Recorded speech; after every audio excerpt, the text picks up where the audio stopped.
Good evening, everyone. We're here for a City Council meeting. It's November 20th, 2017. We'll start this meeting with the roll call and determination of quorum. Scott. Here. Drew. Here. Nordstrom. Here. Modrick. Here. Solomon. Here. Lewis. Here. Armstrong. Here. Laurenti. Here. Drury. Here. Roberts. We have a quorum.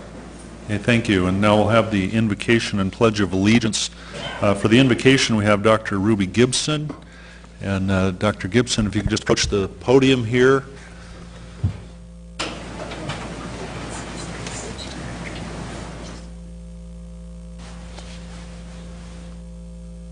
It's all yours. Okay, good evening. Thank you.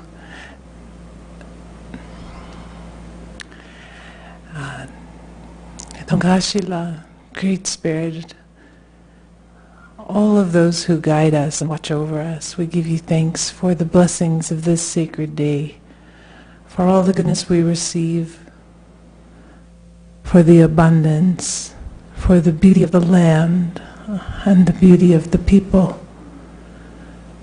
We ask that you help us to be strong, to follow our hearts, and to make good decisions for all the people who call this place home. We give thanks for the beautiful hills, the animals, the bounty of giving and generosity that fills our community. We thank all those who work on behalf of those who suffer, and we thank all of those who protect us and keep us safe. Grandmothers and grandfathers, guardians, all the holy ones that watch over these chambers. We ask that you join us here today, that you guide this discussion, that you open the minds and the hearts of all the people to see beyond our limitations, to see beyond our judgments, so that we can really truly inhabit this life in a good way, knowing that we stand different peoples, many different peoples, but we stand side by side, and it is our collective journey and the outcome of that that make us who we are. So for all of those who've come before us and all of those yet to come, we stand here for the children and the life we create for them, for all of our relations. Oh, Takayasi. Thank you. I pledge allegiance to the flag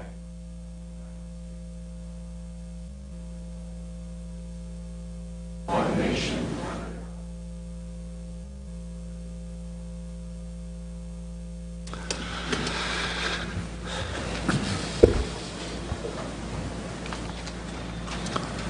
Okay, now to the adoption of the agenda. Now's the time when the council can adopt the agenda as written or make alterations to it. Is there a motion? Second. Okay, a motion by Scott to adopt and a second by Solomon. All in flavor of that motion, say aye. Aye. Opposed? Motion carries. Okay, now awards and recognitions. Just have one down front tonight.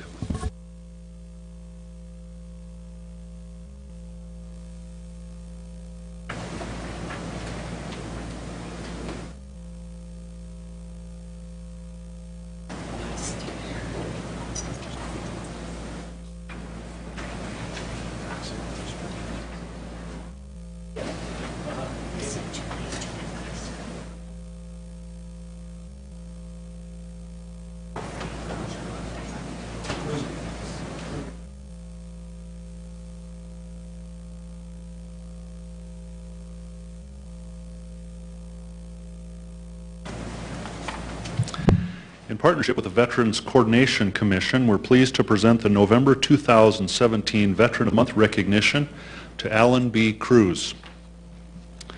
Receiving an invitation from Selective Service, that how that went? Yes. Alan B. Cruz reported to the Sioux Falls Induction Center on June 20th, 1967. After induction, Alan reported to Fort Leonard Wood, Missouri for 8 weeks of basic training, followed by 9 weeks of advanced infantry training at Fort Polk, Louisiana, earning his military occupational specialty code 11B20 in light weapons infantry training. Following a 30-day leave, Alan reported to Oakland, California to begin his prep for Vietnam.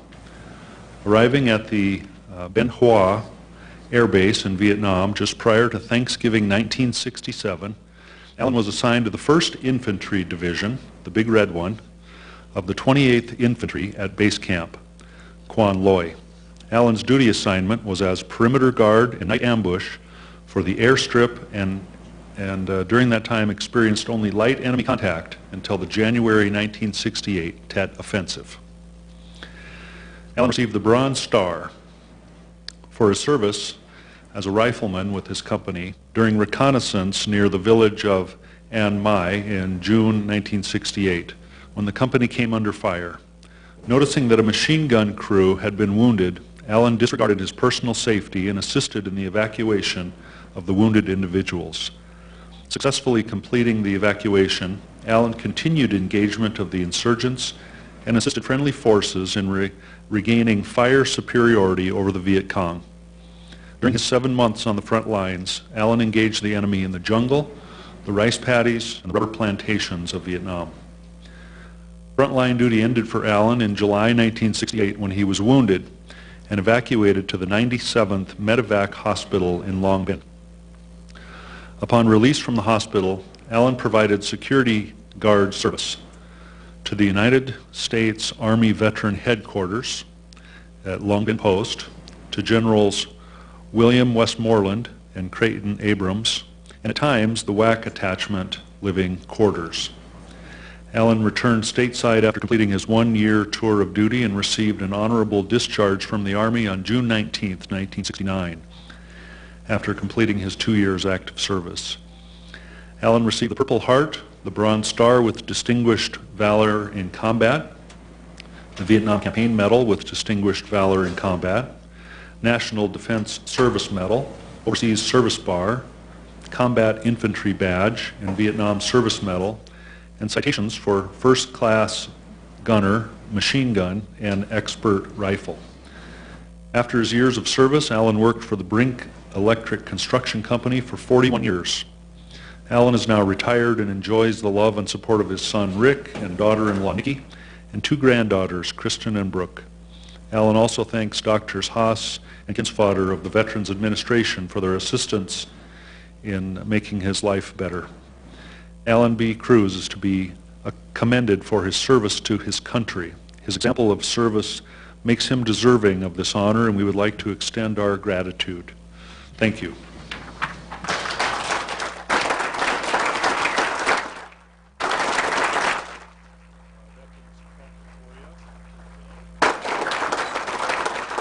All right, would you like to say anything? Can. Okay. I'm not no speaker, but yeah, it was a wake-up call. Let me tell you, when I was drafted, and then to be sent there at 20 years old, it was quite an experience.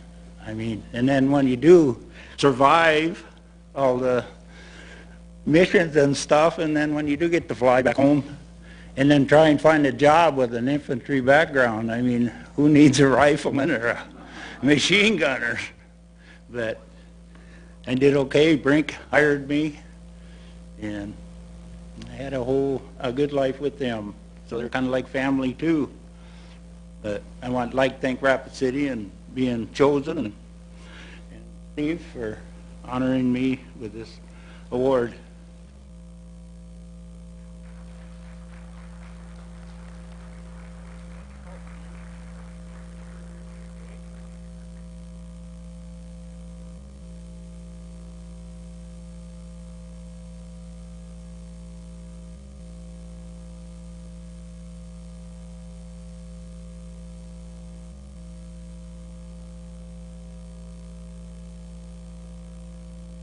Thank you.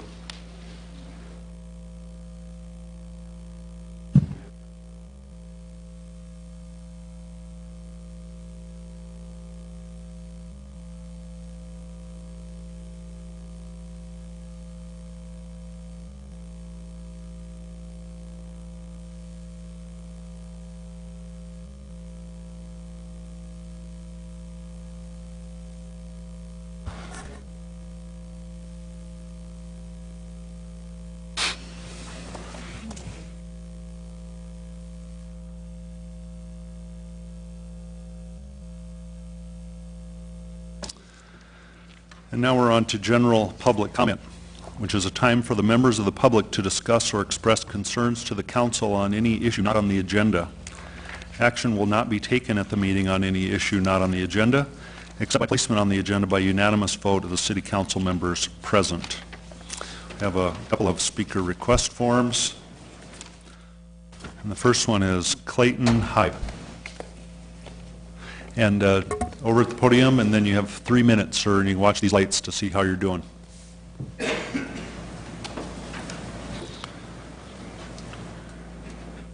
Good evening, Mayor, ladies and gentlemen.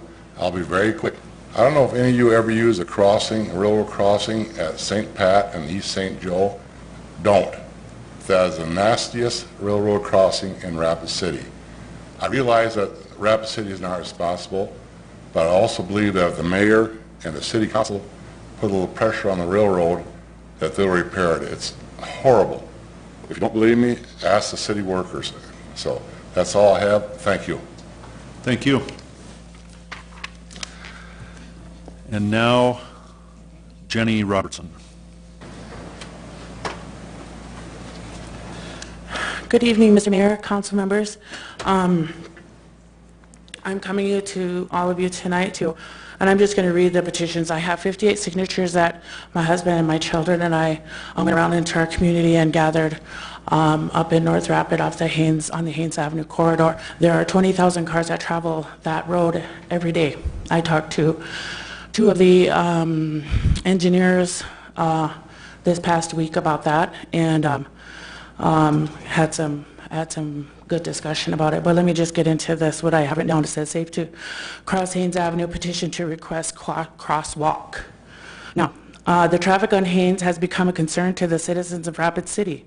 We have an extensive shopping area from the Anamosa Street to I-90, especially between Anamosa Street and Lindbergh. Tonight at Lindbergh, there was another pedestrian that was hit. In lieu of the gentleman that was killed tragically 5 days ago in between Harbor Freight and the dollar store. Last winter, my husband and I also witnessed a young girl get hit crossing that road who had traveled going up to their school at North Junior High. A lot of children do cross their families to go to that store. Like I said, it's a large shopping area that we have. Children going to and from school cross here. Adults, children, and families cross here to shop at the local stores on this street. It has become a great concern to the safety of the citizens of our community, this entire community, Rapid City, South Dakota, all of us. We, the undersigned 58 signatures, including myself and my family, are concerned citizens who urge our leaders to act now to and hereby request attention to be given to our request. Listed suggestions: crosswalk signs, overhead pedestrian crossover, lower the speed limit. It is 35 there right now. They drive much faster getting onto that interstate and to the mall and to our downtown area. School crossing sign, island in the median, amber lights flashing to slow the drivers down, and more street lights. It is a very dark street over there. Ladies and gentlemen, I urge you to please, and I plead with you, to consider and take a look and start the discussion and open it so that our citizens can have, all of us can have a safe walk on that street. And I want to thank you for your time tonight. Okay, I did leave my address and my phone number. I can leave that as well. But if there are more discussions, I will be watching and will be coming to the council meetings. I understand that on Doolittle Street, which we live on, there is a new road just for the school buses, which I learned tonight. The school buses come down from North Junior High, and the children are not allowed to walk there. You try and tell a 9-year-old kid running home from school to go see their dog, to not cross there. The kids, we see it all summer long, all day long. I hear the horns honking. I see the cars stopping. I see adults trying to get across that road. And looks like I said tonight at 5 o'clock, another pedestrian was hit up there on Lindbergh, where it's the safest place to cross. On Anamosa and on Lindbergh, I agree, are the safest places to cross, but they're crossing along there. So thank you very much. Ladies and gentlemen, have a good night. Thank you. Thank you. And now Julian Navarro.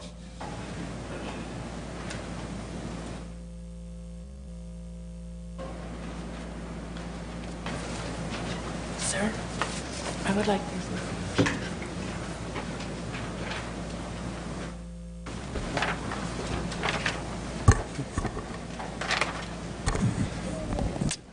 Okay, where's that light that y'all were talking about? Right here. That one over there. Is that 1, 2, and 3? Okay. All right, my name's Julian Navarro. Without vision, the people perish. Today I'm here to address my situation, which is also the situation of others in the homeless community in Rapid City. I myself am homeless and have many fears. I'm scared of the snow, strong winds, blizzards, and hunger. Without shelter and elements, death is certain. Last week was National Homeless and Hunger Awareness Week, and one fact was left unmentioned. For reasons great and small, the Cornerstone Mission has a no-service list. People on this list are denied all services for any period of time.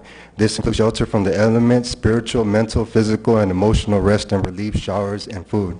Cornerstone history states the mission is the main provider of shelter and the only source of free ongoing meals in the community. Cornerstone Foundation states hope is whatever you desire. Today I desire mercy and forgiveness for myself and others. Chad Carpenter, Cornerstone Board President, stated, "We take people who are hungry and scared and hopeless. We give them safety first. We care about them and tell them about Jesus and give them hope." $250,000 was given for the mission by Rapid City Council as a budget for 2017. A winter shelter could have been open for those on the no service list and still be under budget. The mayor stated if they closed the mission, it would be a disaster for Rapid City. Homeless people would then go to the streets, parking lots, and parks. I disagree. We're already in the streets. Parking lots do not provide a break from the wind, and parks are continually patrolled in order to keep people out by city ordinance and curfew. Homeless people like me would end up in the hospital, jail, or dead. All three of these are an opportunity those in power can take advantage of and be seen as a money-making business. Lisa Allison, Cornerstone Director, stated that we are incredibly grateful the city really sees the need for it, and we have a wonderful mayor who really wants to support what we do, and we just couldn't be happier. Tony Nodell and Lisa Allison also gave me a trespassing notice for a year and restarted my no service for a year after I already did 6 months because I told her I was going to bring my situation to this meeting today.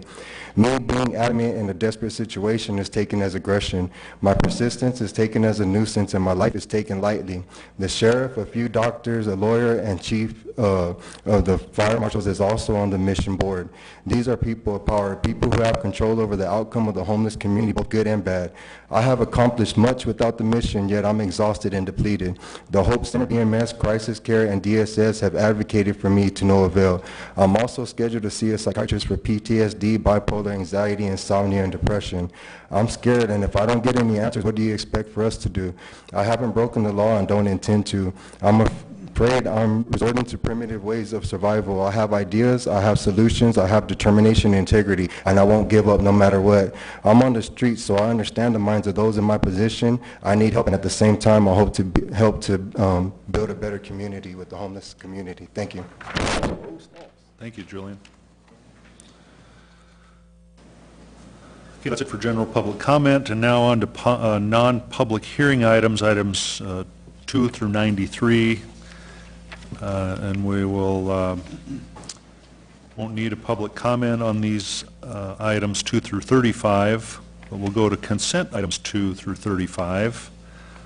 This is where the council can approve 2 through 35 as a group, or they can pull items to discuss them individually. And we'll go to Becky Drury. Thank you, Mayor. I'd like to pull number 12. Okay, John Roberts. Item 28, please. Amanda Scott. Thank you, Mayor. Item number 26, 27, 29, and 30, please. Okay, any other items? If not, if we could have a motion to approve the consent with the exception of items 12, 26, 27, 28, 29, and 30. Moved by Lewis and seconded by Modrick. All in favor of that motion say aye. Aye. Opposed? Motion carries. Now we'll go on to item number 12, which is to authorize the mayor and finance officer to sign an agreement between the city of Rapid City and Black and Veatch Corporation for master planning professional services for the wastewater utility system master plan update in the amount of $1,386,212. We'll go to Becky Drury. Thank you, Mayor. May I ask Dale Tech a question, please? Yes. Mr. Tech, I had called you earlier in the day, and I just was wondering if you could give us a brief summary of this request. Has it been in the budget? What's the plan for it? If you could just give us a brief overview, because it is for a large amount. Certainly, I'd be happy to do that. This item in front of you today is a wastewater master plan. About every 10 years, the city goes through a major master planning effort to look at our utilities. There's currently a water system master plan currently underway. This wastewater master plan is following up on the heels of that. It looks at our collection and treatment system for our wastewater utility out 100 years. So we're trying to plan for the future. So we make sure that when we're doing a project and we're putting pipes in the ground, that they're sized for the future. And not only that, but we have a very intricate model that we can look at all of our pipes and run flows through it in different scenarios and look to the future to make sure that what we're doing is going to be there for the future. Has this been budgeted? Is this is in our budget, right? Our continuing? Excellent question. Yes, we have put this in our 5-year capital plan. It's been in there for quite some time, so it's a budgeted item in front of you today. Okay. And this really, and just because, you know, I was on this earlier, this has nothing to do with the rate increases. That's correct. This item has been out there long before the rate study even began. Okay. I yield the floor. Thank you, Mr. You're welcome. Amanda Scott. Thank you, Mayor. I'd like to make a motion to approve and retain the floor, if I can get a second. Okay, we have a motion to approve and a second by Laurenti. Go ahead. Thank you. And may I ask Mr. Deltek a question, please? Yes. Thank you. So Dale, you hit upon two key dates, or two times that I want to reemphasize or have you reemphasize. Number one, when I first read this, it said it was a 100-year plan, and so I looked at the amount of money and divided it by 100 years. That's good investment. But the other thing you said is that this is a 10-year look at a 100-year plan. So chances are we're going to look to do this study again probably within the next 20 years. Is that a fair statement? Absolutely. This is something the city, any community needs to do, is look you know, kind of in the rearview mirror where we've been the last 10 years, and that helps guide us to where we're going the next 90 years. So this is something we're going to be continually doing as a community every decade or so. And then the other piece in here, since we were looking at such a large amount of money here, almost $1.4 million. If I remember correctly, I read in here that also our staff will be trained on how to conduct some of these flow analysis going forward. So this is part education for our staff as well, so that they can keep up after the flow study is completed. Is that correct? Absolutely. We will have staff maintaining and operating this computer model of our system. That's correct. I yield the floor. Okay, thank you. So the motion on the floor is for approval of item 12. All in favor of that motion, say aye. Aye. Opposed? Motion carries. And now we will go on to item 26, which is to approve resolution number 2017-101, a resolution to add full-time equivalent positions within the city of Rapid City per the approved 2018 budget. Amanda Scott. Thank you, Mayor. I won't make a motion because I am going to be voting no on this, but basically I pulled this to vote no because during our budget talks, I am still trying to wrap my brain around balancing the 2018 budget with $1.5 million undesignated cash. So in my opinion, this isn't the best use of our money to expand city employees until we have a better handle on our revenue stream. So just wanted to let everybody know, to stay consistent, I will be voting no on this. Thank you. Okay. Is there a motion? Motion to approve by Drew and second by Modrick. All in favor of that motion, say aye. Aye. Opposed? Who said no? 3 noes. Scott, Laurenti, and Roberts, correct? Okay, motion passes with 3 noes. All right, item number 27. Approve resolution number 2017-107, a resolution to establish the new position of Utility Billing and Service Clerk 2 within the Public Works Department. We'll go back to Amanda Scott. Thank you, Mayor. May I ask Mr. Dale Tech a question? Yes. Thank you. So Dale, if I remember, sorry, I keep apologizing because I wasn't here last week, so I read this like when it first came out, so I'm still playing catch up. When I read this position, I believe it said it was not a new position within the department. Can you please give the specifics on this as far as why it's not a new one and what it's replacing? Thank you. It is a new job description, but it is not a new FTE. Many of our positions we have throughout the city have different grades, 1, 2, and 3. Utility billing clerk, we only had one position. We've had a couple of utility clerks that have been there for quite some time, have gone through additional training, education, and we've created this job position to give them the opportunity to pass their knowledge on to other people that come to work in that lower position. And so is this one being changed and modified and stepped up on the wage scale, or has another one been removed since this is not creating a new FTE? This position would have gone through the compensation committee and assigned a grade. I don't know what that is right off the top of my head. It should be attached to the agenda. But with the additional requirements, educational and experience requirements, I believe it to be a higher grade than the utility service person 1, which that position still exists. Okay, so is this then before us today just creating the new position? It's not really assigning anybody to it at this time? It's creating a new job description. When a person meets the requirements to be promoted into this position, they can be. All right, so just so that I can get a clear idea of what's happening. So we're creating a new position that has higher requirements. We currently have people in positions that don't quite meet that or may meet that. We're creating this position so that when somebody meets that requirements, they're going to leave, I was going to say abandon, but it's not really abandon, but leave their current position, which leaves that position open, but the total number of your employees in this department stays the same because they're just being upgraded. That's correct. All right, thank you. I yield.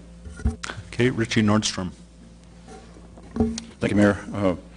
First of all, if I may make the motion to approve. Yes, motion approved by Nordstrom, second by Solomon. Go ahead. Thank you, Mayor. I think the most important part of this aspect of it is that it gives employees an opportunity for advancement, whereas right now it's just basically a level 1 position that we have out there. So having the opportunity for career advancement and professional development, I think this is a good move. Thank you. I'll yield. Okay, motion on the floor is for approval of item number 27. All in favor of that motion say aye. Aye. Opposed? Motion passes. Now on to item 28, which is to approve the Investment Committee recommendations for Human Services Subsidy Funds 2018 allocations. John Roberts. Thank you, Mr. Mayor. I just wanted to bring this up because I noticed that Front Porch Coalition wasn't given any money again this year, and I just have a difficult time with that. I think most people know my position. I think that, I look at what we're giving the money to, and I think we're giving it to some really good causes, but, adding $2,500 onto for vision or to assist with vision care for the homeless above suicide awareness, I think is not a good step. I mean, especially since you look at the numbers this year, suicide is up.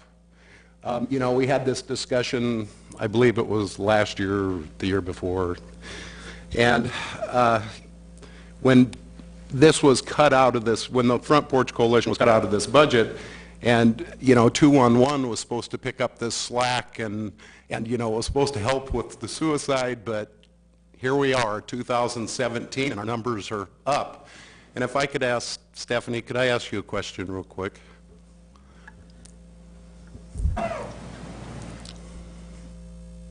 Yes. I know that couple of weeks ago, we hit the highest number we've had in Pennington County. Have we surpassed that now? I haven't talked to you since then. Not yet, but we're at the same number we've been, 28, and that's the highest number. With another month and a half yet to go in the year and the holidays coming up, and we know what happens during the holidays, unfortunately. Could you just maybe give a quick overview of what you do, Stephanie, at Front Porch Coalition? I'm not sure if everyone on the council knows. Well, should something like that happen at any point in time, the phone could go off if somebody dies by suicide, and I and one of my team members here can be called out with law enforcement to go and help families such as yourself as you went through that in those very difficult times, and try to help a mom, a dad, who just found their son or daughter or loved one dead from suicide, and try to comprehend how and why that just happened. And for some people, they don't think they can go on. And some people succumb to suicide themselves because the trauma of that and the guilt, and I can go on and on and on, is so difficult for them. There are a lot of people out there that for the rest of their lives question, how can I go on? And they turn to drugs and they turn to alcohol. And a lot of the problems that people come to you with, how are we going to fix the drug and addiction problems? How are we going to fix crime? How are we going to fix the homeless problem? How are we going to fix poverty? How are we going to fix all of this? A lot of it stems back to some of these same issues that are intertwined. And what we do when we go out and help people is we get them into counseling. We get them into mental health care. We get them help. And if we don't do that, your crime rate, your drug and alcohol rate, your mental health rate goes up. That's our prevention. That's how we make sure this legacy doesn't continue. We also do prevention in the way of educating people what to do to look for the signs so that you can prevent this from happening.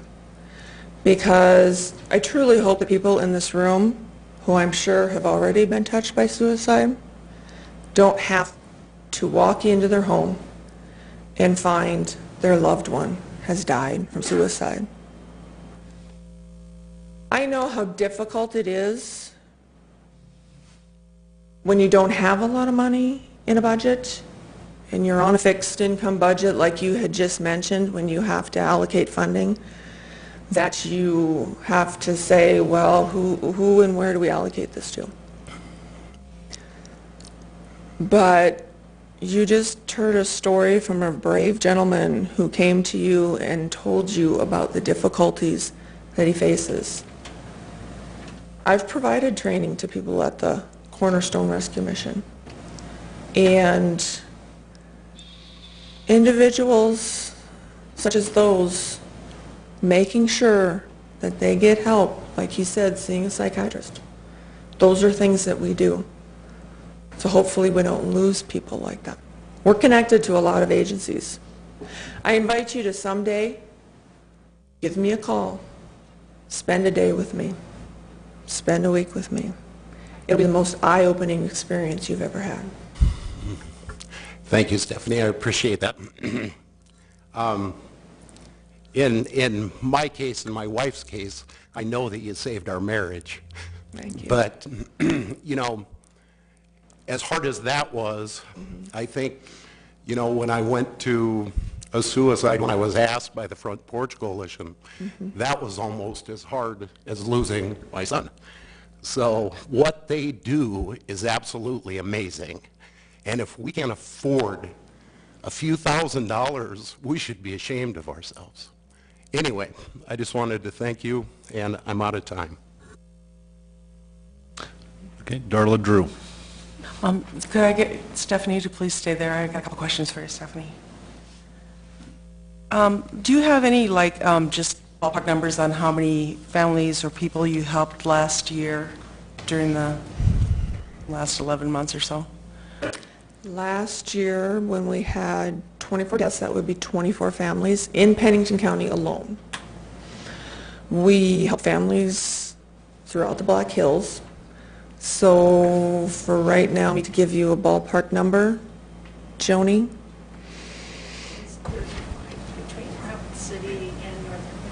35 families throughout the Black Hills. And when you look at families, that can be anywhere from a half dozen to a dozen families. And not only it's just the families, it's friends. You lose a friend. If I lost my friend, I'd lose my brother. So giving you numbers, I do have, and I can send you through email, the statistics on all the numbers of people that we helped last year. We have that. We have those numbers. I think we could use that. And then when you're talking about education, what kind of education stuff do you guys do in specific? You're in schools, or you're just talk about that a little bit? We go into schools. We do that partnership with law enforcement in a program where we go in with schools. Right now, we're helping the Rapid City Schools. I'm helping the Rapid City Schools with some training for their counselors. And also, you know, as the Rapid City Schools has really taken a huge step to get the community involved, one of the things that came up at that meeting was getting everyone in the community involved. This is something that county, city, state, hospital, healthcare providers, everyone needs to be involved in taking the step to lead this effort to bring these numbers down because they keep going up. The education that we provide is absolutely open to everyone in the public. It's everyone from mental health care providers to, like I said, school counselors. I teach a lot of officers and people who are, like I said, in contact with people everywhere that in their homes, you call for a welfare check because you're concerned about somebody. That takes EMTs, takes first responders, takes the general public. I have about a half dozen different types of trainings that I do. Okay. What is your budget annually that you do this work? Our budget is between $150,000 and $200,000 this year. And you didn't receive any money from the city last year. Did you have to go fundraise, or how did you make up for it? You did? We had to go fundraise. We had people that wanted to donate because of losing the funding that we had. Well, I think it's an unusual person that isn't touched by suicide. You know, from the arts community, I can say I've certainly had my share of that. Unfortunately, you know, for John, it was a close family member. I haven't had that experience, but certainly this touches our entire community, so thank you. Thank you.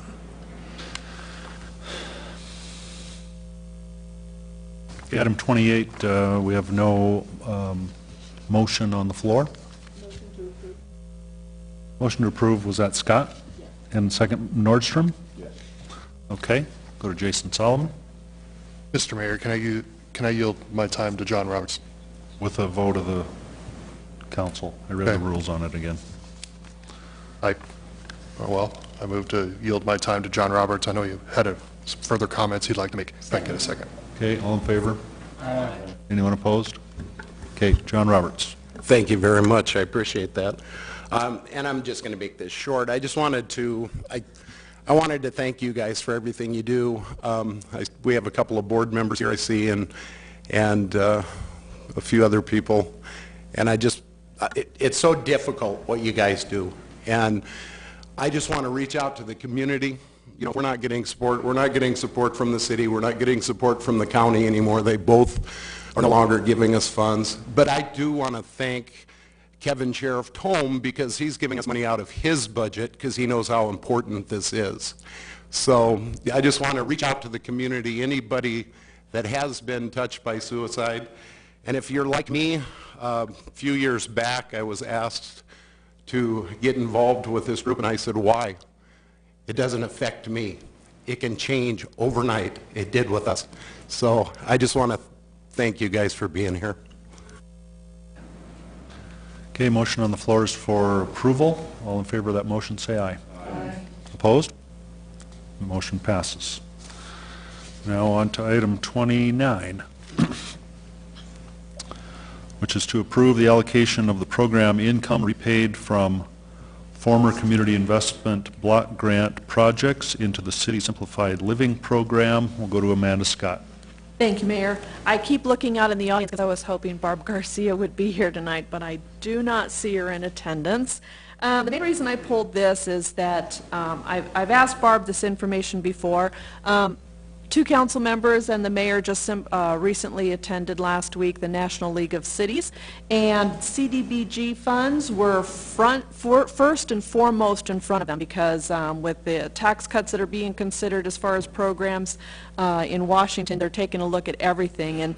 And Municipal League of Cities has been our forefront runners for all the cities to retain this community block grant funds, and Rapid City has been a participant of this, and I do agree with the committee, and they work really hard on distributing these funds.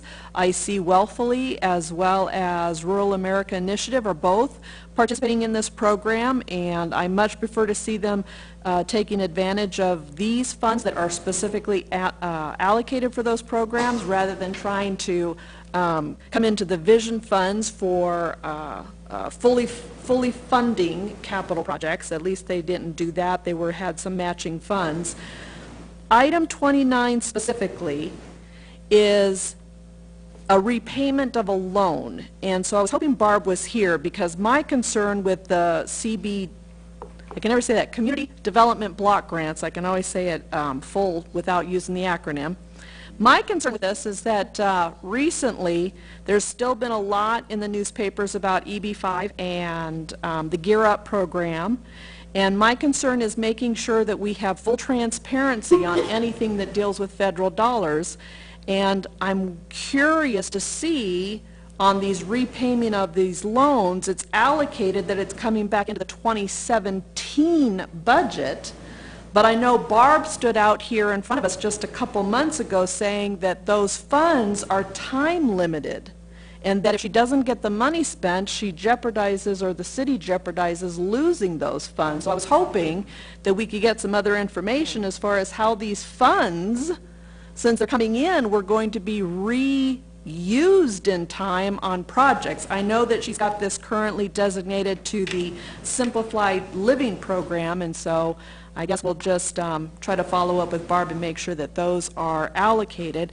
And then my next concern was as she shows this roughly $50,000 going back into the 2017 line item for the Community Development Block Grant funds for the Simplified program, but then in the next item for 2018 funds that she's asking us to approve for the allocation of, the Simplified Living Program only has $803 in it. So I wish she was here to answer the question as far as how can 1 year only have 800? One thing is, I don't think she'll have trouble spending $803 because that's a considerably less amount than $50,000 coming back in from a loan payment program. So since she's not here and I've had my 2 cents, I will be supporting this, but I have a lot more questions, as well as I think the rest of the community and the rest of the council would, so that we can have a really good understanding of what these funds are going towards. Thank you.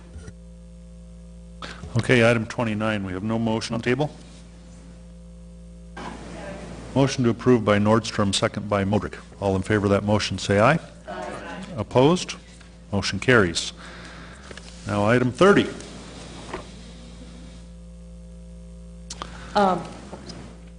To approve Investment Committee recommendations for fiscal year 2018 Community Development Block Grant allocations, and improve the Investment Committee to make allocation adjustments upon notice of actual funding amount if the investments are less than 25% of the total allocation. We'll go to Amanda Scott. Thank you, Mayor. I basically offered up my comments on both of these items because it does cross 2 different years, the current year of 2017 and the other year of 2018. So, but thank you, Mayor. Okay. Need a motion on this item? Second. Was that Darla Drew? Yeah. Motion to approve by Drew and second by Solomon. All in favor, say aye. Aye. Opposed, say no. Motion carries. And that takes us through the consent items. So now on to non-consent items, items 36 through 93. We'll open public comment on those items. And we have a speaker request on item 37, and that is from Janet Lyda, I believe.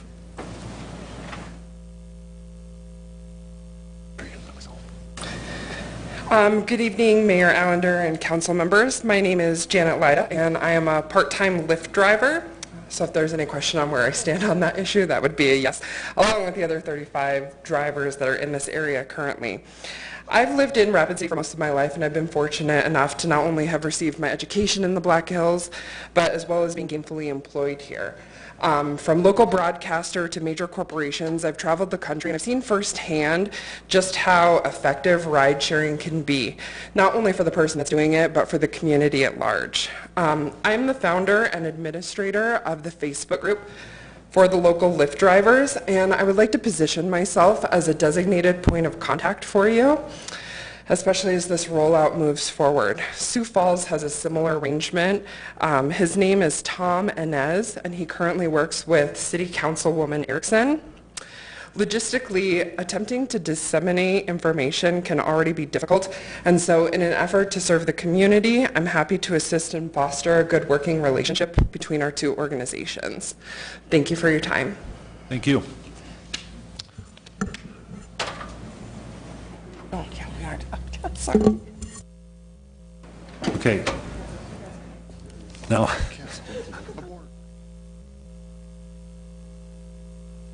that takes us to ordinances, starting with item 36. Second reading, ordinance 6209, an ordinance regarding supplemental appropriation number 4 for 2017. Committee recommendation is to approve. Motion by Modrick, second by Solomon. All in favor of approval, say aye. Aye. Opposed? Motion carries. Item 37, second reading ordinance 6210, an ordinance to amend Chapter 5.60 of the Rapid City Municipal Code to adopt provisions governing transportation network companies and to amend taxi cab ordinances. Motion to approve by Laurenti and a second by Lewis. Now we'll go to Darla Drew. I have a couple questions for the speaker. Yeah. Could we have your name again, please? Yes, it's Janet Lyda. Please go easy on me, too. Oh, I don't have that many questions. Janet, also, do you think the other drivers would think it was a good idea for you to have be the point of contact? Since I'm the one that really founded the group, and as far as I'm aware, I was the first one that was out in the market as soon as it was approved in our area. Okay, all right, thank you. Yep. Richie Nordstrom. Thank you, Mayor. Janet, if I can have you get in touch with our planning department too, because of his name is Kip Harrington. I'm hopefully not jumping over the chain of command here, but Kip Harrington is also involved in long-range planning, and we'd like to have a little bit more information about your group and how you do that, and then because it fits in with our long-range transportation planning, and we're doing a feasibility study, so we'd like to have a little bit more information from you if that's possible. Yes, absolutely. If you'll contact Kip for me, please, and I appreciate it. Thank you. Okay, item 37, the motion is to approve. All in favor of that motion, say aye. Aye. Opposed, say no. Motion carries. Item 38, first reading of ordinance 6028, an ordinance to allow artesian distillers as a conditional use in the central business district and the general commercial district by amending Title 17 of the Rapid City Municipal Code. To approve by Laurenti, second by Drew. All in favor of approval, say aye. Aye. Opposed? Motion carries. Now on to the Legal and Finance Committee item. We'll go to Amanda Scott. Wait, is that right? Is that wrong? That's right. Yeah. Okay. Thank you, Mayor. If you wanted to, you could have Alderman Laurenti. He was here at Legal and Finance this week. If you wanted him to read it in, he... Doesn't matter. All right. So item number 39, thank you, Mayor, is to authorize the Mayor and Finance Officer to sign final contract for the Private Development Tax Incremental District number 54 between DTH LLC and the City of Rapid City. I won't make a motion because I would be making a motion to deny, and I don't think the rest of the council is going to feel that way, so I will yield the floor. Okay, Lisa Modrick. Move to approve. Second. Motion to approve and a second by Drew. Back to Lisa Modrick.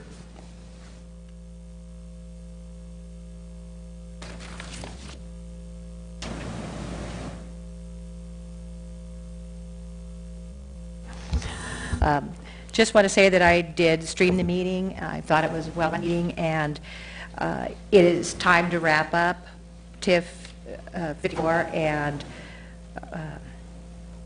we need to proceed forward. It's been a patient process by all those involved, and I appreciate the patience that it's taken all these years to date. So I'd like to see this finalized with this motion, and I hope we get that approved tonight. Okay. Motion on the floor for item 39 is for approval. All in favor of that motion say aye. Aye. Opposed? Motion passes with 2 noes, Laurenti and Scott. Okay, that takes us on to alcoholic beverage license applications, items 40 through 93. I did speak with the police department earlier today, and there are no issues as far as background or performance on all of these, so we can do them all at once if you choose. Yes. Okay, we have a motion by Solomon and a second by Laurenti to approve items 40 through 93. All in favor of that say aye. Aye. Opposed? Motion carries. Takes us on to public hearing items, items 94 through 108. We don't have any speaker requests. We'll go on to consent. Public hearing 94 through 105. Would anyone like to pull any of these items? Anyone at all? Okay, Tracy Davis wants item 105 pulled. Any other items? If not, we have a motion to approve the balance. Second. Okay, motion by Scott and a second by Solomon to approve items 94 through 105 with the exception of 94 through 104. All in favor say aye. Aye. Opposed? Motion carries. Item 105, which is to approve resolution number 2017-089B, a resolution levying assessment for cleanup of miscellaneous property, and we'll go to Tracy Davis. We have 2 items that have been paid in full, so they need to be removed, numbers 24 and 25. Also, we would like to waive the $100 fee that is included in number 18. There are some extenuating circumstances with notification, so I'd like that removed as well. Second. Okay, motion to approve by Scott and a second by Drury or someone. Drury. I can't tell. When my back is turned, I can't tell. Okay, and that is a motion to approve removing item 24 and 25 and waiving the $100 administrative fee on number 18. All in favor of that motion say aye. Aye. Opposed say no. Motion carries. Now on to non-consent public hearing items. 106, second reading ordinance 6205, an ordinance amending section 17.06 of chapter 17 of the Rapid City Municipal Code, a request by Spurlick Consulting for Freeland Meadows LLC for rezoning from general agricultural district to low-density residential district for property described as being located southeast of the intersection of Merino Drive and Country Road. Motion to approve by Drew and a second by Roberts. All in favor of approval say aye. Aye. Opposed? Motion carries. Item 107. Second reading ordinance 6206, an ordinance amending section 17.06 of chapter 17 of the Rapid City Municipal Code, a request by KTM Design Solutions for Franklin Simpson for rezoning from light industrial district to general commercial district for property described as being located northeast of the intersection of South Plaza Drive and Fountain Springs Drive. Move to approve. Okay, we had a motion by Solomon, a second by Drury. All in favor of approval say aye. Aye. Opposed? Motion carries. Item 108, second reading, ordinance 6207, an ordinance amending section 17.06 of chapter 17 of the Rapid City Municipal Code, a request by KTM Design Solutions for Franklin Simpson for rezoning from general agricultural district to general commercial district for property described as being located northeast of the intersection of South Plaza Drive and Fountain Springs Drive. Motion by Drury and a second by Drew. All in favor say aye. Aye. Opposed? Motion carries. Item 109, the bill list. We'll go to Tracy Davis from the Finance Office. There are no additions to the bill list, so as presented to you, $8,890,589.60.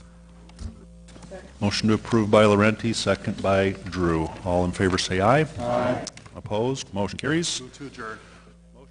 By Solomon, second by Roberts. All in favor say aye. Aye. Thank you, everyone. We are adjourned.